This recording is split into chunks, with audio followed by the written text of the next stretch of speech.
Situation روم میں خوش آمدید ناظرین. کل ہم بات کر رہے تھے ایک نیکسس کی اور ہمارے جو معزز پینلسٹ تھے زیادہ تر اتفاق کیا کہ ایک نیکسس ایک رشتہ قائم ہوا ہے ہمارے ہاں ہی نہیں دنیا بھر میں اور خاص کر سب کانٹیننٹ میں ایک سیاست کے اور جرم کے مابین اس پہ. لیکن سوال یہ بات تو ہم نے کل کی. آج ہم بات کو آگے بڑھائیں گے اور یہ دیکھیں گے کہ جب یہ ہو جاتا ہے تو پھر اس میں سب سے زیادہ ایفیکٹ کون ہوتا ہے, کون اس کے ایڈورس یا جو اس کے منفی اثرات کس طرح سے مرتب ہوتے ہیں ایک سماج میں. اس پہ ہم بات کریں گے. میں صرف دو چھوٹی چھوٹی خبریں ڈسکس کر کے اپنے پینلسٹ کا آپ کے سے تعارف کرواتا ہوں اور بات کو آگے بڑھاتے ہیں. کل گزشتہ روز جہلم کے سرد پانی میں ایک منت کش کی بیوی نے اپنی بچی سمیت چھلانگ لگائی. اور جب میں سوچ رہا تھا یہ خبر پڑھتے ہوئے کہ اس وقت شاید ہم کسی ہیٹر کے پاس بیٹھے ہوں, کسی رضائی میں ہوں, جب کسی کمبل میں ہوں یا کسی عافیت میں بیٹھے ہوں گے, جب وہ شدید سردی میں اسے زیادہ عافیت نظر آئی ان لہروں میں, ان فریزنگ لہروں میں, ان منجمد کر دینے والی لہروں میں, تو کیا دنیا ہے جو ہم تخلیق کر رہے ہیں. اور پھر اس کے ساتھ آج میں اور بھی کچھ فگرز دیکھ رہا تھا جو میں آپ کے ساتھ شیئر کرتا ہوں کہ جب نیکسس بن جاتا ہے اور سیاستدان بھی ہمیں بے بس اور مجبور نظر آتے ہیں یا پارٹی بن جاتے ہیں, حصے دار بن جاتے ہیں, تو کیا ہوتا ہے. آج میں دیکھ رہا تھا یہ ڈان کی خبریں تھیں جس میں ہم دیکھ رہے ہیں کہ چائلڈ مورٹیلٹی کہاں ہے, یا مائیں کس طرح سے مر رہی ہیں. 80% لوگوں کے پاس پرائمری کیئر یعنی ہیلتھ کی فیسلٹی ہمارے ملک میں نہیں ہے. اس کے بعد جو ٹرشری میں دیکھ رہا تھا, بڑے اسپتال ہمارے پاس کتنے ہیں, 996 ٹرشری اور سیکنڈری اسپتال. فرسٹ لیول کے جو اسپتال ہیں جو ابتدائی طبی امداد وہ 13,051 ہیں. آپ کو یاد ہوگا کتنے بندے شراب نے نہیں مارے تھے جتنے بندے جو ٹوبہ ٹیک سنگھ کے اسپتال نے مار دیے تھے. تو یہ ہے, اور پرائیویٹ اسپتال بھی ہے ماشاءاللہ 73,000. مگر میں بات کو آگے بڑھاتا ہوں اور میں یہ بھی ذکر کرتا چلوں کہ جب اس کے خلاف کوئی لڑتا ہے تو اس کا کیا اثر ہوتا ہے. یہ ایک مفروضہ ہے جس پہ ہم بات کریں گے. میں بات کر رہا ہوں عائشہ ممتاز جو کہ فوڈ اتھارٹی کے تحت انہوں نے بہت سارے کام بھی کیے. آج کل انہیں ملائن بھی کیا جا رہا ہے, ان پہ الزامات بھی لگائے جا رہے ہیں اور کہا یہ جا رہا ہے کہ شاید مبینہ طور پر ملاوٹ مافیا جو ہے ان کے درپے ہے, انہیں برباد کر دینا چاہتا ہے جو کچھ انہوں نے کیا. کیا معاملہ ہے, غلط کیا ہے اور صحیح کیا ہے, میں اپنے دیگر مہمانوں کا تعارف بعد میں کروں گا. میرے ساتھ رضوان نقوی ہیں جو نمائندہ ہیں 42 کے, ہمارے چینل 42 کے. تھینک یو رضوان. اور پھر نور الامین ڈی جی فوڈ اتھارٹی بھی ہمارے ساتھ, انہیں بھی ہم موقع دیں گے وہ بات کریں. رضوان آپ کوئکلی ہمیں بتائیے گا کہ یہ کیا ایشو ہے, کیا ملاوٹ مافیا ہے یا کیا معاملہ ہے یا اس کے برعکس ہے. رضوان. جی قاری صاحب بالکل, بہت شکریہ آپ کا. سب سے پہلے میں یہ بتاتا چلوں کہ مینگل صاحب کی جانب سے ڈی جی اینٹی کرپشن کو ایک لیٹر لکھا گیا تھا جس میں انہوں نے صرف اور صرف اشرف نامی ایک ڈرائیور کو پوائنٹ آؤٹ کیا کہ یہ کرپشن کے ذریعے جائیداد بنانے اور ایسٹس بنانے میں جو ہے وہ ملوث ہے. اس میں انہوں نے عائشہ ممتاز کا بالکل ذکر نہیں کیا, جبکہ ساتھ ہی ایک اسپیشل برانچ کی رپورٹ بھی اینٹی کرپشن کو بھجوائی گئی تھی. اس کے اندر جو ہے وہ ساری سٹوری عائشہ ممتاز کے گرد گھمائی گئی کہ وہ عائشہ ممتاز کے ساتھ جو ہے بطور ڈرائیور کام کر چکا ہے. حالانکہ وہ ڈی جیز کے ساتھ بھی بطور ڈرائیور کام کر چکا ہوا تھا, لیکن زیادہ سٹریس جو ہے وہ عائشہ ممتاز کے اوپر رکھا گیا. اس کی بنیادی وجہ یہی نظر آتی ہے کہ ایک تو 31 جنوری کو عائشہ ممتاز جو ہے اپنی چھٹی ختم کر کے واپس آ رہی ہیں, تو ان کو کنٹروورشل کیا جانا تھا. اور اینٹی کرپشن کو اس طرح سے یہ جیسے ہی لیٹر ملا, اینٹی کرپشن نہ انکوائری کی نہ ہی اس پہ اسکروٹنی ہوئی, بلکہ انہوں نے فوڈ اتھارٹی کے افسروں کی معاونت سے تمام جو فوڈ سیفٹی افیسرز تھے, ایسے فوڈ سیفٹی افیسرز جو کہ عائشہ ممتاز کے ساتھ کام کر چکے تھے, انہیں اپنے دفتر میں بلایا اور دفتر میں بلانے کے بعد فوڈ اتھارٹی نے اینٹی کرپشن کے حوالے کیا انہیں. اینٹی کرپشن کے ڈپٹی ڈائریکٹر انویسٹیگیشن فرحان زاہد جو ہیں وہ اپنے ساتھ انہیں اینٹی کرپشن میں لے گئے, اور اس میں لڑکیاں بھی تھیں جنہیں رات گئے تک وہاں پہ محصور رکھا گیا اور ان کے موبائل آپ کہہ رہے ہیں رضوان کہ آپ کہہ رہے ہیں کہ ان سے کورس کر کے فورس کر کے کچھ بیانات لیے گئے, آپ یہ کہنا چاہ رہے ہیں؟ قاری صاحب بالکل, وہاں سے جو ڈرائیور تھا اشرف جس کے بارے میں مینگل صاحب نے لیٹر لکھا تھا اس کو اریسٹ کر لیا گیا, ایک اسسٹنٹ فوڈ سیفٹی افیسر کو بھی اریسٹ کر لیا گیا, سمر حیات اس کا نام تھا. دونوں کو اریسٹ کرنے کے بعد اینٹی کرپشن نے دونوں کو جو ہے وہ جبرن ان سے بیانات لکھوائے. رضوان میں آپ کو دوبارہ موقع دیتا ہوں کیونکہ بڑے پاورفل لوگوں کے نام سوشل میڈیا پہ بھی آ رہے ہیں. ہمارے ساتھ نور الامین مینگل صاحب, یہ بڑے الزامات یہ ہیں ان کے, انہوں نے بڑا کام کیا تھا. کون ہے ان کے پیچھے, ہو از اپ ٹو میلائن دیم, کیوں ڈیمونائز کیا جا رہا ہے ان کو؟ نور الامین صاحب. دیکھیں جی, اس ڈرائیور کو جہاں تک لنک کرنے کی اگر کوئی کوشش کر رہا ہے عائشہ ممتاز کے ساتھ تو بالکل ٹھیک نہیں ہے. مجھے آئے ہوئے ابھی 3 مہینے ہوئے ہیں پنجاب فوڈ اتھارٹی میں, تو جیسی میں نے چارج ریزیوم کیا تو آپ کو خوشبو بھی آتی ہے تو کوئی بدبو بھی آتی ہے جہاں تک آپ کے اہلکار جو کام کر رہے ہوتے ہیں. تو اس میں میں آج تک اس ڈرائیور سے نہیں ملا, نہ میں ان کو دیکھا ہے. لیکن یہ جو الزام ہے کہ کورس کر کے لیے گئے ہیں, جو میں اس پہ آ رہا ہوں, اس پہ بتائیں گے مجھے اگر بتانا. جی. اس ڈرائیور کے بارے میں بڑی شکایتیں تھیں کہ جی یہ ارلی وارننگ دے دیتا ہے جہاں پہ ریڈز کر رہے ہوتے ہیں وہاں سے، اور پھر جو ہے نا ان کے معاملات کو ٹھیک نہیں تھے. ہی واز سپوز ویری ایک طرح سے انتہائی بدنام تھے کرپشن کے حوالے سے. ڈرائیور کی میں بات کر رہا ہوں جو اشرف ہے، تو اس میں then we sent reference to additional I G special branch کی، جی ان کا ذرا چیک کریں. تو یہ کوئی نومبر کی بات ہے، مہینے کے بعد ان کی رپورٹ ہمارے پاس آئی کہ جی انہوں نے کوئی 2 گھر بنائے ہوئے ہیں، اور یہ کلٹس چلانے کے لیے اپنی کرولا میں آتے ہیں یہ صاحب بادر جو ہے، اور اس کے علاوہ 1 لاکھ روپے کا کوئی موبائل رکھا ہوا ہے. تو 20-25 ہزار روپے 5 بچے ان کا تعلق ہے. آپ کہنا چاہ رہے ہیں کہ عائشہ ممتاز سے ان کا کوئی تعلق ہے؟ قاضی صاحب مجھے اگر موقع دیں 1 منٹ کے لیے، مجھے اگر بولنے کی اجازت دیں، پورا اگر بات مجھے 1 منٹ ذرا بات کرنے دیں. آپ سوال کر لیں. جو رپورٹ وہاں پہ اسپیشل برانچ نے بھجوائی اس میں اس کو جو ہے وہ ڈائریکٹر آپریشنز عائشہ ممتاز کے ڈرائیور کے طور پہ اسٹریس کیا گیا، اور اس کے بعد یہ خبر عائشہ ممتاز کو ڈی فیم کرنے کے لیے سرکاری طور پہ بھی بھجوائی گئی، اور عائشہ ممتاز کے ساتھ اسے بار بار اس لیے جوڑا گیا کہ عائشہ ممتاز آپ رضوان یہ کہہ رہے ہیں تاکہ عوام تک بات جائے، آپ یہ کہہ رہے ہیں کہ وہ ان کے ساتھ اسپیسیفکلی کام نہیں کر رہے تھے؟ دیکھیں یہ اشرف جو ہے یہ ڈائریکٹر جنرل صاحب کے ساتھ بھی رہے ہیں، وہ ڈائریکٹر آپریشنز کے ساتھ بھی رہے ہیں. بات یہ ہے کہ یہ ایک ڈرائیور ہے، اس کو پلیز آپ لنک نہ کریں کسی ڈی جی کے ساتھ. میں فیصل آباد میں تھا، وہاں مجھے لیکن قاضی صاحب اگر مینگل صاحب یہ بتائیں کہ کیا ایسا تھا اس میں کہ اشرف ڈرائیور جو ہے، اگر اشرف ڈرائیور کو جب پکڑا گیا اس کو اینٹی کرپشن کے لوگوں نے تشدد کا نشانہ بنایا اور اسے فیڈ کیا کہ یہ بیان لکھ کے دو کہ عائشہ ممتاز کے بہاف پہ تم یہ تو کہہ رہے ہیں یہاں پہ 2000 موبائل نکلا جن سے تم منتھلی لیتے تھے. اس کے پیچھے کیا ایسی کہانی ہے؟ کچھ تو ہے کہ جس کی پردہ داری ہے، جس کی رازداری ہے، کوئی ایسا پریشر تو ضرور ہے کہ جو بار بار اس کو اس پہ سٹریس کیا گیا کہ تم نے عائشہ ممتاز کے خلاف لکھ کے دینا ہے. اس کے پیچھے واللہ عالم کون سے ایسے محرکات تھے کہ بظاہر تو اس کے خلاف اپلیکیشن آئی لیکن اس کو وہاں پہ تشدد کا نشانہ بنانے کے بعد اس کو اسی چیز پہ زور دیا گیا کہ عائشہ ممتاز کے خلاف بیانات لکھ کے دو. ایک جو اینٹی کرپشن ڈپارٹمنٹ کی جو پروسیڈنگز چل رہی ہیں ان کو آپ انفلوئنس کر رہے ہیں اس طرح کی اسٹیٹمنٹس. آپ بات کریں نا، آپ کو موقع دے رہے ہیں. اس میں دیکھیں جی کریڈیبل ایویڈنس ہے کہ جی ایک بندے کی 20-22 ہزار روپے تنخواہ ہے، وہ 30 لاکھ روپے کا گھر اس نے پچھلے سال، ان کے نمبردار کا یہ بیان ہے جو وہاں پہ رانا صاحب ہیں کوئی، وہ کلٹس چلانے کے لیے سرکاری. قاضی صاحب ایک چیز میں یہ عرض کروں گا کہ کیا اینٹی کرپشن نے سارے معاملے پہ اس کے ایسٹس کی چھان بین کرنے کے بعد اٹھایا؟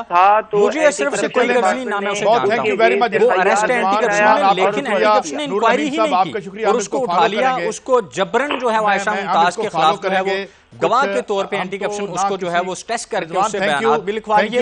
اور اس میں اگلا پلان بھی سنیں، اگلا پلان یہ تھا کہ جتنے بھی ہوٹل مالکان عائشہ ممتاز کی کاروائیوں سے نالاں تھے ان کو جو ہے وہ اینٹی کرپشن نے رابطہ کرنے کی کوشش کی تاکہ انہیں عائشہ ممتاز کے خلاف. بہت شکریہ رضوان، مجھے آگے بڑھنا ہے. تھینک یو ویری مچ. ہم اس کو فالو کریں گے. پورا موقع مینگل صاحب کو بھی دیں گے، دودھ کا دودھ اور پانی کا پانی کرنے کی کوشش کریں گے. ویسے دیکھنے میں تو یہ آیا کہ کرپٹ آدمی کو کوئی خطرہ زیادہ نہیں ہوتا وطن عزیز میں. بہرحال اوریا مقبول جان صاحب میرے ساتھ ہیں رانا افضل صاحب مسلم لیگ نون کے لا میکر ہیں فیصل آباد سے. Thank you very much. General retired Amjad Shoaib صاحب ہیں اسلام آباد اسٹوڈیو میں ہمارے ساتھ. اوریا مقبول جان صاحب آپ بھی بیوروکریٹ رہے ہیں کچھ تھوڑا سا پہلے تک، تو حضور ایک تو اس پہ بات کریں، اور دوسرا یہ ہم نے جو نیکسس کی بات کی تھی، بات تو ہم نے کی تھی نیکسس کی، اور جب یہ نیکسس ہو تو پھر کیا ممکن رہ جاتا ہے کسی آدمی کے لیے کہ وہ اپ رائٹ ہو یا لڑے یا پھر سر نگوں کر دے، اور یا اگر سر نگوں نہ کرے تو پھر خوار ہو؟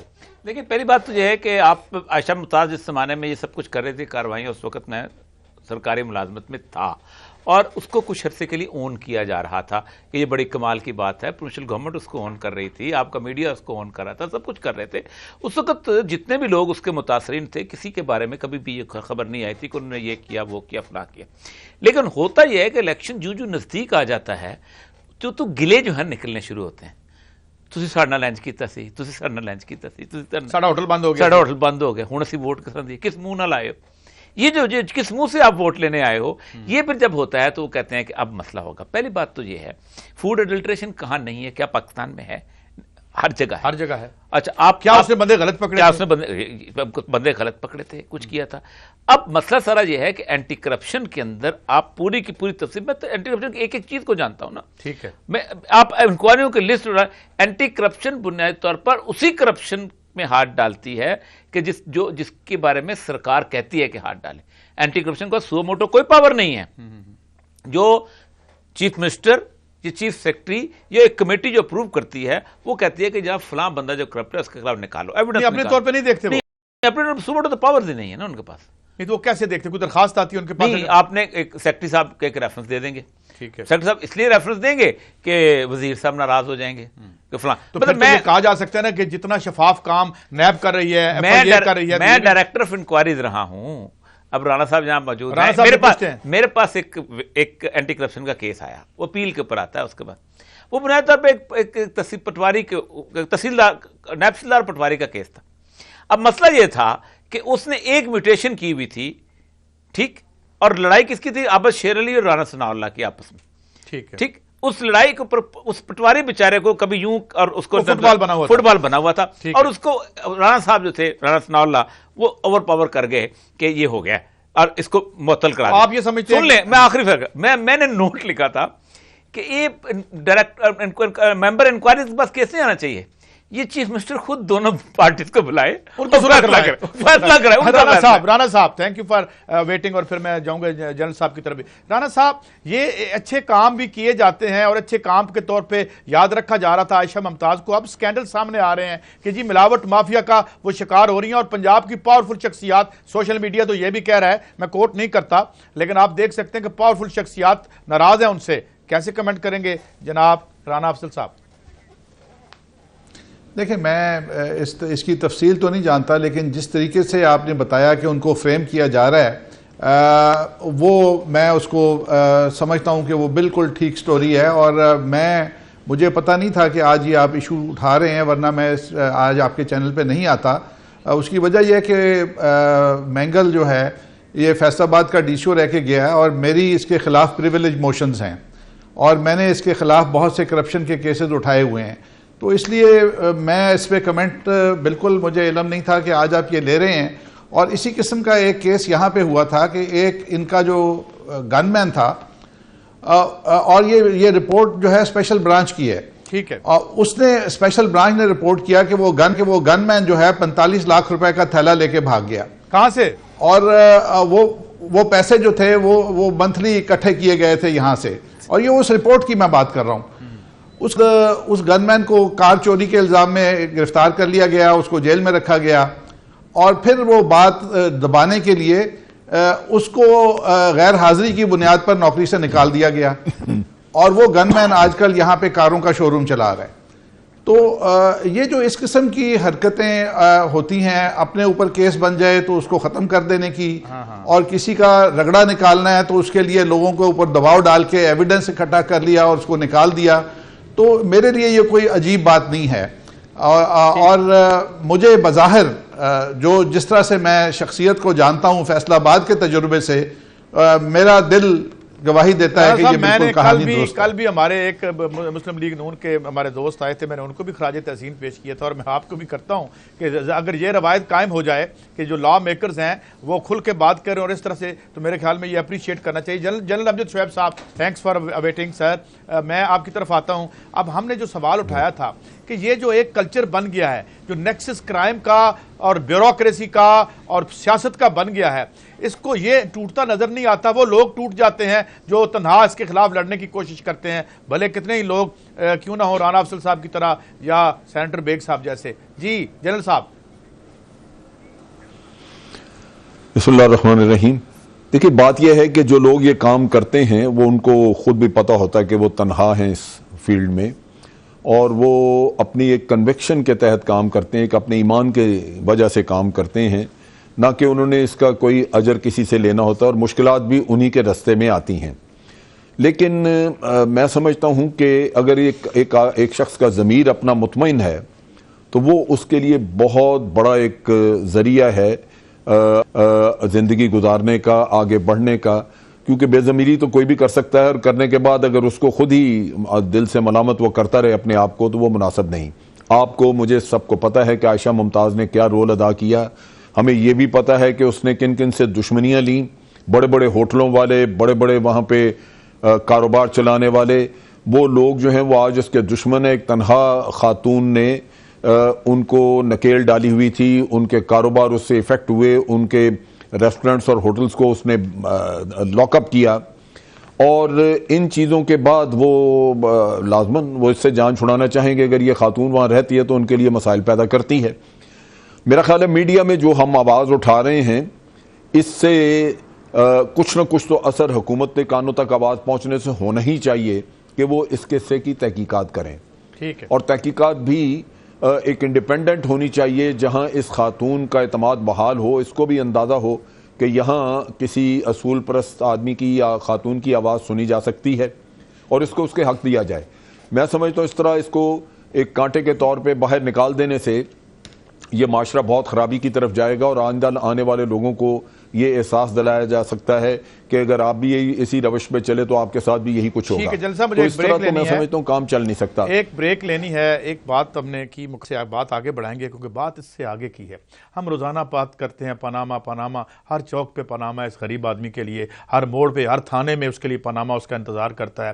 اور ہم ایک چیز پہ لگے ہوئے ہیں. ایک زندگی میں اب یہ آؤں گا واپس تو بات کروں گا کہ کس کس عذابوں سے اس ملک کے لوگ دو چار ہیں اور کیا جو ہماری پولیٹیکل موومنٹس ہیں ان کے پاس اس کا کوئی حل یا کوئی شعور ہے یا وہ کرنا بھی چاہتے ہیں یا ہمیں محض بھٹکا ہی رہے ہیں. واپس آتے ہیں, بات جاری ہے.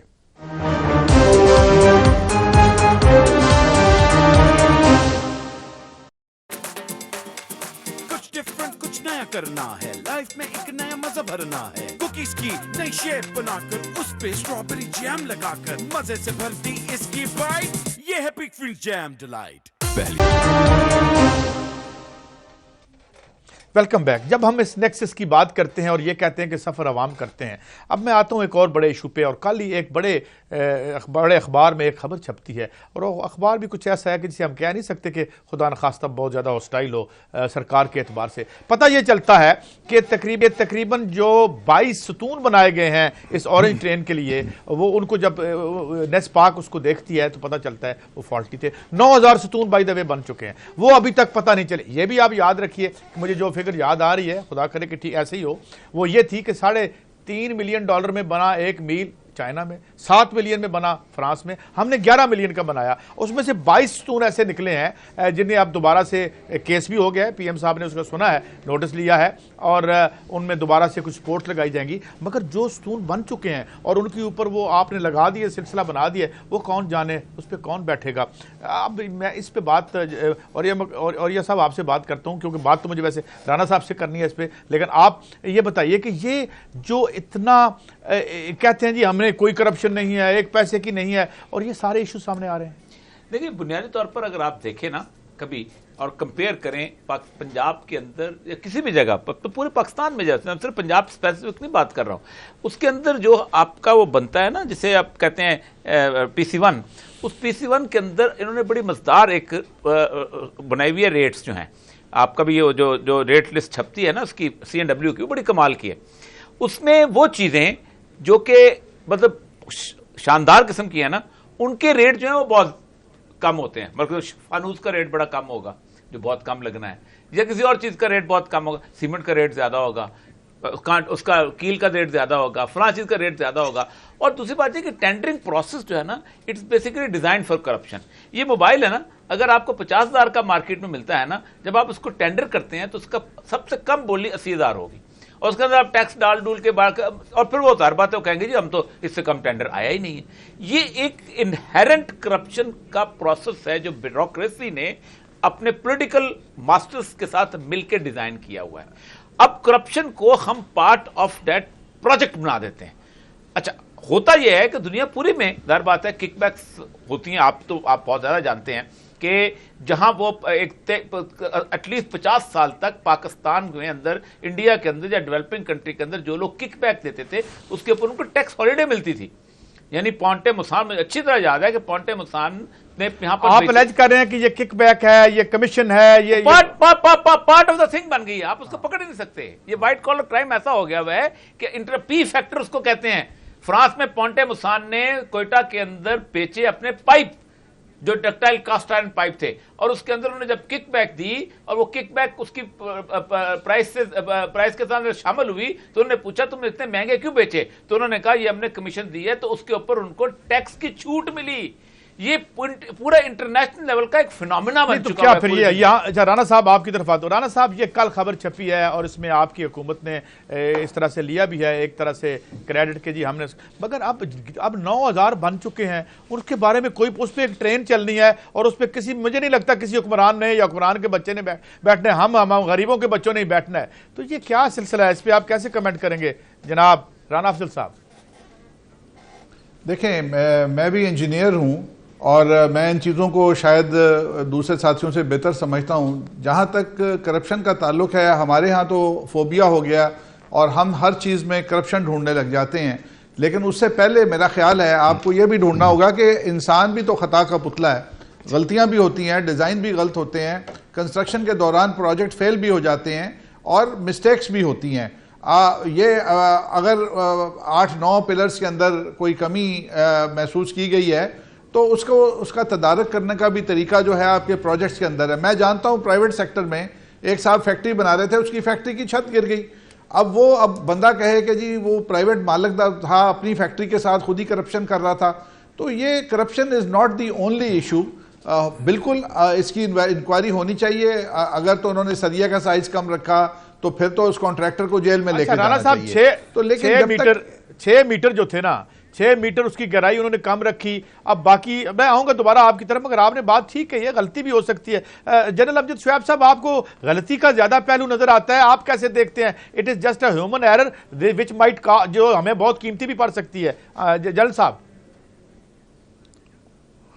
دیکھیں یہ بڑا ہی سائنٹیفک کام ہے, اس میں ایسے غلطی نہیں ہوتی. آپ اگر دیکھیے کہ جب یہ اسٹرکچرل انجینئرز جو ہیں وہ بیٹھ کے کیلکولیشنز کرتے ہیں تو لوڈ بیئرنگ کیپیسٹی جو ہے وہ ورک آؤٹ کی جاتی ہے اسی کے مطابق کہ اتنا لوڈ اوپر سے گزرے گا پر سکوائر انچ کے حساب سے. تو وہ ڈیزائن کرتے ہیں اس کے مطابق کہ یہ پلر جو ہے اتنا لوڈ لے سکے. مسئلہ کہاں آتا ہے؟ وہ آتا ہے سپرویژن میں. کانٹریکٹر ہمیشہ کچھ نہ کچھ ڈنڈی مارنے کی کوشش کرے گا یا کہیں اس کی غلطی کمزوری رہ جائے گی, کیورنگ میں کچھ ہو گیا یا اس کے جو مکسچر تھے انہوں نے صحیح مکسچر تیار نہیں کیا, انہوں نے کنکریٹ کا وہ ڈالا وہ ٹھیک نہیں تھا, کریکس آنے شروع ہو گئے, بہت ساری چیزیں ہیں. لیکن سپروائزر کہاں ہیں؟ آپ نے کنسلٹنٹ ہائر کیے ہوتے ہیں جو سپروائز کرتے ہیں سارے پروجیکٹ کو, اور وہ کوالیفائڈ انجینئرز ہوتے ہیں according to the structural designs. اب اگر وہ لوگ سپرویژن نہیں کر سکے تو بنانے کے بعد تو میرا نقصان ہے, آپ اس کو توڑیں اور یا نیا بنائیں یا اس کو ری انفورس کریں تو آپ کو ایکسٹرا خرچہ پڑ رہا ہے. ایکچولی تو یہ ساری چیز مانیٹر کی جاتی ہے اسی وقت جب یہ پور کیا جا رہا ہوتا ہے اس میں مٹیریل, اور اس سے پہلے آپ نے سارے وہ اسٹیل اسٹرکچر جب کھڑا کیا جاتا ہے تو اس کا ڈیزائن سارا آپ نے اسٹرکچر انجینئر نے بنایا اس کے مطابق آپ نے ٹیسٹیفائی کرنا ہوتا ہے.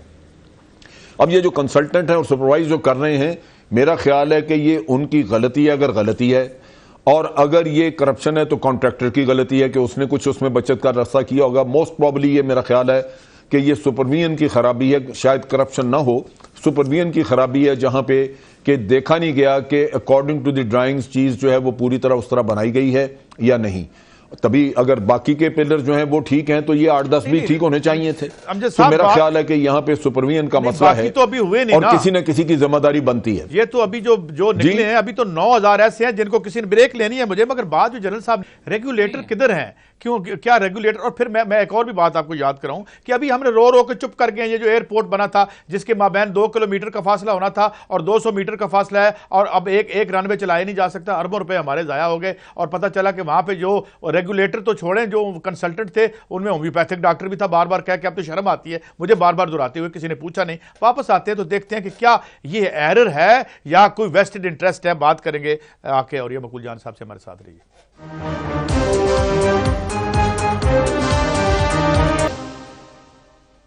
Welcome back. ابھی جنرل ریٹائرڈ امجد شعیب صاحب کہہ رہے تھے کہ جب آپ اتنے بڑے سٹرکچر بناتے ہیں, ایک ایک چیز کیلکولیٹ کرتے ہیں, دنیا میں اتنے بڑے بریجز ہیں, اتنے بڑے پروجیکٹس ہوتے ہیں, ہمارے ہاں یہ کیوں ہوتا ہے؟ اور ابھی میں آتا ہوں آپ کی طرف, اور یہ مقبول جان صاحب آپ تو بیوروکریسی میں ایک طویل عرصہ ہے آپ کا, آپ کیا سمجھتے ہیں انسٹیٹیوشنلائزڈ کرپشن ہے جسے آپ پکڑنا ہی ممکن نہیں رہا؟ وہ کیوں؟ دیکھیں آپ رانا افضل صاحب کہتے ہیں میں انجینئر رہا ہوں, ان کو اندازہ ہونا چاہیے, اور ان کو بہت بار بار دیکھتے ہیں کہ ایس ٹی او سے لے کے ایکسین اور ایکسین سے لے کے اوپر تک جو ایس سی اور یہ اب ایم بی سائن کرنے والے لوگ رہ گئے ہوئے ہیں. ایم بی کیا ہوا جی؟ یہ وہ جو آتا ہے نا کہ کتنا وہ پیمائش کرتے ہیں کہ کتنا اس نے بنا لیا اور اس کے اوپر پیمنٹ ہوتی ہے, اور یہ کاغذات بنتے ہیں سارے کے سارے. آپ اندازہ کریں کہ جس ملک کے اندر اتنے بڑا ڈپارٹمنٹس موجود ہوں, CNW موجود ہو, ایریگیشن موجود ہو, اس کے باوجود آپ ایک کنسلٹنٹ فرم ہائر کریں اور وہ کنسلٹنٹ فرم جو ہے وہ جا کے آپ کا ڈیزائن بنائے, ڈیزائن کے بعد سپرویژن کا بھی اس کو 3 سے 5% دے, اور پھر اس وایا میڈیا کے اندر آپ صرف ایک باس بن کے زندہ رہیں. یہ ہے مسئلہ ہمارا. آپ اندازہ کریں کہ پوری دنیا میں کرپشن ہے, ایک اسٹیبلش فیکٹ بن چکا ہوا ہے, لیکن وہ پیسہ لینے کے بعد یہ نہیں ہوتا کہ ٹھیکیدار کو اپنا رشتہ دار بنا لیتے ہیں اور اس کو صاف سلام کرنے لگتے ہیں, بلکہ ہوتا یہ ہے کہ وہ اگر 6 انچ کا کیل بھی وہ غلط لگاتا ہے تو اس کی پوری بلڈنگ گرا کے اس کو دوبارہ بناتے ہیں. پاکستان کے اندر ہم پہلی بات تو یہ ہے, اور ٹھیکیدار بڑی کمال بات کرتے ہیں, وہ کہتے ہیں بھائی جان ایک تو ہم سے پیسے لیتے ہیں اور پھر اس کے بعد روٹین کی فٹیگز بھی ہمیں ڈالتے رہتے ہیں. کسی کے بیٹے کی شادی ہو جاتی ہے, کسی کو گھر میں فریج چاہیے ہوتا ہے, کسی نے ایک ٹکٹ باہر کا لینا ہوتا ہے. وہ عجیب و غریب قسم کی, اور کھل کے بات کرنی چاہیے کہ یہ ہمارے محکمے کے اندر ہو رہا ہے, اور ہم اس کو اوور لک اس لیے کرتے ہیں کہ بنیادی طور پر یہ ساری کی ساری بیوروکریسی جو ہے یہ پولیٹیکل آقاؤں کی. نہیں تو بیوروکریسی صرف ہے, اس میں سیاست کا کوئی دم نہیں, میں بتا رہا ہوں نا. دیکھیں پہلی بات تو یہ سیاستدانوں کو مدتوں فائل پڑھنی نہیں آتی, جس طرح کے یہ گھورک دھندے ہوتے ہیں. جرنیل کو 5 سے 7 سال لگتے ہیں فائل پر سمجھنے میں اور کوئی اندازہ لگانے کے کہ یہ چکر کیا ہے. ٹھیک, میں آپ کو یہ واردات کون سمجھاتا ہے ہمیں؟ نہیں, یہ بیوروکریسی ہے. یہ اسپیڈ بریکرز کون ریموو کرتا ہے؟ میں جب مشرف آئے تو انہوں نے مجھے کہا کہ آپ نا 1-2 گھنٹے کے لیے آپ نا ہمارے جو مانیٹرنگ ٹیموں کو نا آپ بتائیں ریونیو سسٹم کیا ہوتا ہے. میں ریونیو سسٹم کو بتا کے لیکچر دے کے آیا تو کور کمانڈر کوئٹہ تھے, انہوں نے کہا 1 کپ چائے کا میرے ساتھ بتائیں. میں نے کہا جی میں پیتا ہوں. پینے کے بعد کہا جی آپ نے میرے کرنیلز جو ہیں ان کو آپ نے پٹواری کی ساری بدماشیاں بتا دی. میں نے کہا 20 سال کی نوکری میں مجھے پوری طرح نہیں پتا چلا کہ پٹواری کی بدماشیاں کیا ہیں. تو آپ کہتے ہیں کہ میرے پورا ایک سسٹم اور حال ہونے کی ضرورت ہے. ایک بریک لینی ہے اور میں اب رانا صاحب نہیں اچھا آگے بات بڑھاتے ہیں. رانا صاحب آپ کی طرف آتا ہوں, بریک نہیں. رانا صاحب اب یہ سلسلہ اس لیے ظاہر ہے آپ عوامی نمائندے ہیں, آپ نے پھر ووٹ لینے جانا ہے, پاپولر بھی ہیں, آپ جیتتے بھی ہیں فیصلہ آباد سے. اب یہ دیکھیں, یہ تو ہم کہتے ہیں, سی ایم صاحب بھی کہتے ہیں 1 روپے کی کرپشن نہیں ہے. کرپشن کے اس کیس پہ ہم آج بات نہیں کر رہے جس پہ روز بات ہو رہی ہے, یہ پاناما آپ کے سامنے ہے, مگر یہ تو اوپر سے نیچے تک آوا بگڑا ہوا ہے. ہاؤ کین وی سے کہ 1 روپے کی کرپشن بھی نہیں ہے؟ یہ بیوروکریٹ آپ کے سامنے بیٹھے ہیں, آپ بھی ان سے سوال پوچھ سکتے ہیں رانا صاحب, اور پھر ہمارے سٹرکچر جس طرح سے نکل رہی ہیں باتیں. رانا صاحب میں آپ کو بریفلی بتا دیتا ہوں کہ جب موٹر وے بنایا تھا تو اس کے لیے سوچا گیا کہ پرانی پولیس کو استعمال کریں یا نئی پولیس بنائیں. تو انہوں نے کہا اگر آپ نے کرپشن ختم کرنی ہے تو نئی پولیس بنائیں. اسی طرح سے پٹواریوں کی کرپشن اگر آپ نے ختم کرنی ہے تو آپ آٹومیشن کی طرف چلے گئے ہیں, لینڈ ریکارڈ کی آٹومیشن کی طرف. تو آنے والے وقت میں یہ جو کرپشن ہے آپ کو سسٹم کے ساتھ درست کرنی پڑے گی. میں اوریا مقبول جان صاحب سے ٹوٹلی اتفاق کرتا ہوں کہ یہ ہمارے خون میں رس بس گئی ہے اور اس کو سسٹم چینج کے ذریعے آپ کر سکتے ہیں. اور میں سمجھتا ہوں کہ شہباز شریف صاحب نے سسٹم چینج کے اوپر جو کام شروع کیا ہے اس کے تحت اب یہ آپ نے فوڈ اتھارٹی کی بات کی اور کی, یہ تمام لوگ کرپشن کے اس وقت تک راستے استعمال کرتے رہیں گے. لیکن رانا صاحب آپ سے سوال ہے, آپ سے ایک سوال ہے. ابھی ٹرین کا پھر حادثہ ہو گیا, اگلے دن ٹرین کا حادثہ ہوا تو میرے ہاں اسٹوری بریک کی تھی کہ 13 ارب روپیہ لگا وہاں پہ سگنل کے نظام کے لیے, 2010 سے اب تک 46 ارب لگنا ہے. یہ ذوالفقار مہتو کی اسٹوری تھی, اور وہ وہاں پتہ چلا کہ اس کے پاس وہ تھی ہی نہیں, گیجٹ ہی نہیں تھا. اس نے کہا جی مجھے پتہ ہی نہیں تھا ٹرین آ رہی ہے, میرے پاس سامان ہی نہیں ہے. تو اس میں آپ دیکھیں اس میں سرکار کا بھی تو ہاتھ پہلے نہیں ہے. رانا صاحب دیکھیں یہاں پہ کوئی شخص گدھا گاڑی چلا رہا تھا, وہ اندھا تھا. تو اس سے پوچھا تم اندھے ہو, گدھا گاڑی کیسے چلا رہے ہو؟ اس نے کہا گدھے کی تو آنکھیں ہیں. تو یہ ہمارے ہاں ایک بہت بڑا مینجمنٹ کرائسس ہے. ہمارے ہاں جو سسٹم ہے اس کو تبدیل کرنے کے لیے ہمیں بہت محنت کرنی پڑے گی اور ٹائم لگے گا. آپ ایک بندے کو پکی نوکری میں بھرتی کرتے ہیں, وہ 25 سال تک آپ سے بدلہ لیتا ہے پکی نوکری دینے کا. لیکن کچی نوکریاں بھی تو بہت دے رہے ہیں. آج میں نے کچی نوکریوں کی بات نہیں کی ہے, یہ جو میٹرو کے بات آپ کچی نوکری پہ پروجیکٹ پہ سلیکٹ کریں, لوگوں کو اپنا کام کریں. رانا صاحب میں آپ کو کچھ فگر بتاؤں, میں آج دیکھ رہا تھا کوئی 12 سے 15,000 روپے اس مزدور کی تنخواہ ہے جو میٹرو بنا رہا ہے. اس میں ابھی تک میرے پاس فگر 35 کی آئی ہے. آئی ڈونٹ نو, میں اب دیکھ رہا ہوں کتنے مر چکے ہیں جہاں سب ہیومن کنڈیشن میں وہ رہ رہے ہیں, پر میں اس پہ نہیں آتا. مگر سوال یہ ہے جنرل صاحب کم از کم ہمیں یہ تو ہو کہ ہم جس ٹرین میں بچے بٹھائیں گے وہ خیر و عافیت سے گھر پہنچ جائیں گے. تو یہ پھر کیا پورا نظام بدلنا پڑے گا یا ہمیں رولنگ ایلیٹ بدلنی پڑے گی؟ امجد صاحب دیکھیں، بات یہ ہے کہ قوانین تو موجود ہیں ان چیزوں کو بھی ہینڈل کرنے کے لیے، لیکن قوانین کو امپلیمنٹ کرنا، ان کو لگانا، جس سے ہم رول آف لا کہتے ہیں، اصل اس کا فقدان ہے. کیوں ہے؟ آپ حکومت بدل دیں تب بھی جو آئیں گے لوگ، اگر وہ امپلیمنٹیشن میں کمزور ہیں تو یہی مسئلے آئیں گے. اسی طرح اگر آپ نیچے لیول پہ لوگوں کو سارٹ آؤٹ کر دیں، شاید وقتی طور پہ کوئی چیز رک جائے، لیکن پھر وہی پرابلم شروع ہو جاتی ہیں. اصل چیز یہ ہے کہ قانون ہر شخص کے لیے برابر ہونا چاہیے. آپ صرف پاناما کا کیس لے لیجئے، اگر یہ کیس آپ کا یا میرا ہوتا تو نیب اس میں پوری طرح ایکٹیو ہو چکی ہوتی، اور ہمیں یہ کہا جاتا ہے کہ جی آپ نے چونکہ اقرار کر لیا کہ یہ پراپرٹیز آپ کی ہیں، اب اور ہمیں کچھ نہیں چاہیے، صرف آپ لے کے آئیے کہ کیا اس کا آپ نے جائز آمدن سے یہ خریدے تھے اپنے اپارٹمنٹس وغیرہ. لیکن چونکہ یہ وزیر اعظم انوالوڈ ہیں، آپ دیکھ لیجئے نیب ہلا ہی نہیں اس میں، اور اس کے لیے قوانین جو ہیں وہ مختلف ہیں. ان کے لیے کمیشن بننے چاہیے، ان کے لیے آپ دیکھ لیجئے کہ عدالتوں میں کیس چلے جانے چاہیے جہاں لمبی پروسیڈنگز. تو یہ ایک مسئلہ ہے بہت بڑا کہ قوانین آپ کے موجود ہوتے ہیں، لیکن اس کے باوجود ان کی اپلیکیشن یکساں طور پہ سب کے اوپر نہیں ہوتی. نتیجتاً کچھ بھی بدل لینے سے آپ کی بات آگے نہیں بڑھتی. اصل چیز یہ ہے کہ قوم کو کوئی احساس ہو جائے کہ قوانین سب کے لیے برابر رکھنے چاہیے، اور سب کے لیے اس سے قوم کا اعتماد بڑھے گا، اور لازماً آپ کے جرائم میں کمی آئے گی، کرپشن میں کمی آئے گی، بہت سارے معاملات ہو سکتا ہے، وقت لگے، لیکن بہتری ضرور اس سے شروع ہوگی اگر قانون سب کو ایک جیسا نظر آئے. وہ یہاں بہت بڑا مسئلہ ہے. صاحب کا کہنا یہ ہے، اور میں آؤں گا جوہریہ مقبول جان صاحب کی طرف، اور پاناما کا انہوں نے ذکر کیا کہ کیا واقعی یہ معاملہ ہے؟ چونکہ پھر اگر استثناء حاصل ہے تو کس کو وہ اس استثناء کی بات نہیں کر رہا جو مانگ رہے ہیں کورٹ میں اس وقت سرکار کے وکیل، اس استثناء کی بات کرنے کہ ان پہ قانون ہی لاگو نہیں ہوتا. یہ کون لوگ ہیں؟ Who are the chosen few جن پر قانون لاگو نہیں ہوتا، اور کیا پاناما بھی اسی کا شکار ہے؟ بات کرتے ہیں. اور یہ مقبول جان صاحب سے ہمارے ساتھ رہیے.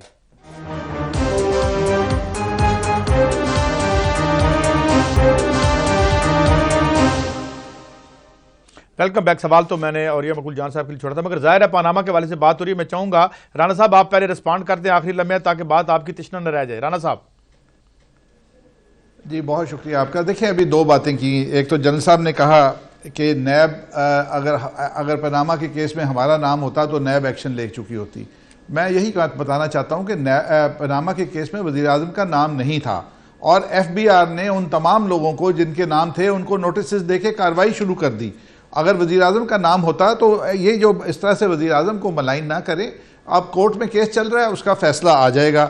اور دوسری بات انہوں نے کی کہ استثناء مانگا جا رہا ہے. بالکل استثناء مانگا نہیں جا رہا، استثناء موجود ہے. اور اگر پارلیمنٹ کے اندر جو سپیچ ہے اس کو آپ کورٹ کے اندر اگر آپ وہ ایشوز کو پھر سے لانا چاہتے ہیں تو کورٹ کے اندر آپ جوڈیشل سٹیٹمنٹ لے لیں.